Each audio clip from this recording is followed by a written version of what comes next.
धीरे रुधिए भागिए नहीं, मैं बताता हूँ ना रियल स्टोरी, मैं बताता हूँ मैं। जी हाँ दोस्तों, welcome to my YouTube channel. दोस्तों बहुत बहुत स्वागत है आपके अपने YouTube channel Pritam Bhojpuri news में। तो दोस्तों वीडियो स्टार्ट करने से पहले बता देती, इंस्टा और फेसबुक पर जिन्होंने हमें फॉलो नहीं किया है वो वहाँ से फॉलो कर ले, लिंक डिस्क्रिप्शन में। चले वीडियो स्टार्ट करते हैं। तो दोस्तों आपने थंबनेल में देखा थी, जैसे मैंने लिखा है थी रियल स्टार की जिंदगी क्या होती है। जी हाँ दोस्तों, रियल स्टार की जिंदगी क्या होती है।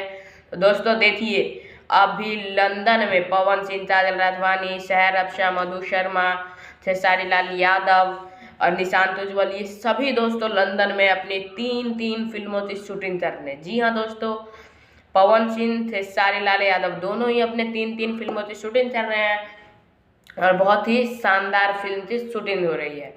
तो दोस्तों बहुत ही अच्छी खबर ये है कि अभी छठ और दिवाली चल रहा है। तो दोस्तों छठ और दिवाली जैसे त्योहार में भी ये अपने परिवार से दूर हैं। तो दोस्तों यही है एक स्टार की रियल जिंदगी।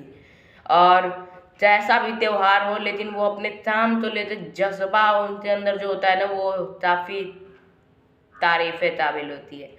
दोस्तों आप इसके लिए क्या कहना चाहते हैं और क्या लिखेंगे कमेंट में लिख दीजिए, भर दीजिए कमेंट। तो और वीडियो अच्छी लगी तो लाइक कर दीजिए, चैनल पर नए तो सब्सक्राइब करते बेल आइकन जरूर दबा लें और वीडियो को लाइक कीजिए, शेयर कीजिए, कमेंट कीजिए। जय हिंद।